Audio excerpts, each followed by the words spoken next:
Well, joining us now is Outa Chairman Wayne Duvenage, and the burning question, sir, are you going to accept the 1 million rand from the Democratic Alliance? Well, it'd be wrong of us to, in a situation where we are 3 million rand in debt, requiring another 1 million rand to go to court, to snub our nose and turn our nose up at any donations, whether they come from the ANC or any political party. Now, we've been asked the question, why accept from a political party? This has become a political matter. You have the ANC forcing the regulatory process purely through its dominance in Parliament and in the National Council of Provinces. It is an evil system. Society has outrightly rejected it. They're not listening. They got that message clearly in November from the public engagement processes that they went through. They got it from the feedback to the rates, to the tariffs and the exemption notices in November. We just can't understand why they are not listening to what society is saying. So for us to now say, no, we don't want the money, what do? Then do we just run up debt? If we don't get the money from the public, we are in a serious situation.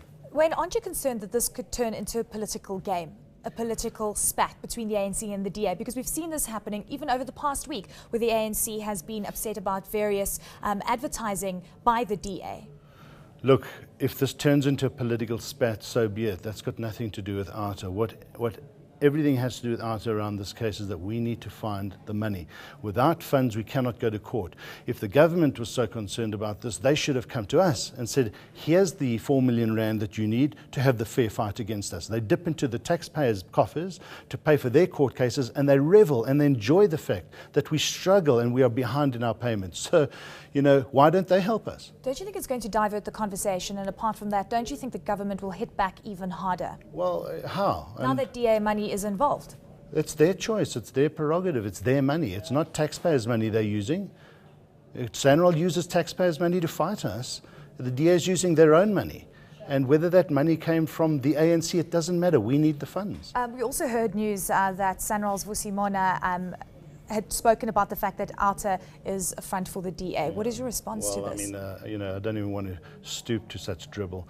That's nonsense. We, in fact, right in the beginning, in January 2012, when we formed Outa and decided to take this matter to court, the DA and AfriForum asked to be part of the political process. We asked them not to extricate themselves. We would like to try and keep politics out of this. We would love to be in a situation to say, no, thank you, DA, we don't need your money. We have enough from society. The reality is it has always been a political issue. That political issue has now highlighted itself into the fact that we have to turn to political parties or to any entity to fund us. Okay, well, this is fascinating because you've basically moved and you've changed a strategy in the sense that you didn't want political parties to be involved, and now you have money from a political party. So this is why it is raising those kind of questions. Yeah. Wayne, are you ready to up the ante when it comes to this fight? Because many are suspecting that it's going to get even tougher for Outa going forward. We have to deal with what we've got to deal with. Right now, our situation was that we needed 4 million rand, 1 million rand down payment by the 21st of June to take this matter to the appeal court. Can you imagine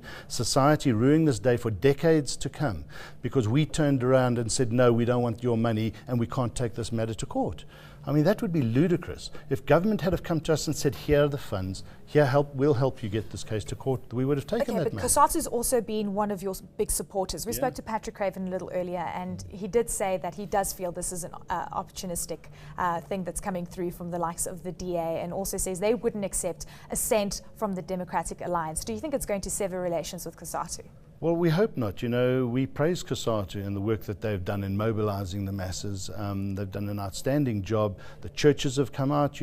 If the Catholic Church had offered us a 1 million rand donation, do we say no because other religious denominations might be upset with that? I mean, what do we do? Honestly, do we walk away from something that we can't? Our backs are against the wall. We have to have money to fight this court case. So, we're hopefully not alienating ourselves from any of our supporters out there. And in fact, we welcome money from the ANC if they want to give us money. So you've got 1.5 million, you need another 1.5 million, 3 million all in all, right? No, we were 3 million rand in arrears, and we needed 1 million rand up front to fund the case going forward. So our attorneys had said to us, the backlog, we will not put you under pressure right now we need that money, but we cannot continue this case if we do not get 1 million rand down for the foreseeable costs. It's a 4 million rand debt we have. Fantastic. Thank you very much for your insight, Wayne. Much appreciated for your time today. That was Outa Chairman Wayne Duvenage confirming the fact that the 1 million rand donation from the Democratic Alliance has been accepted by Outa. News. that moves. eNCA.com.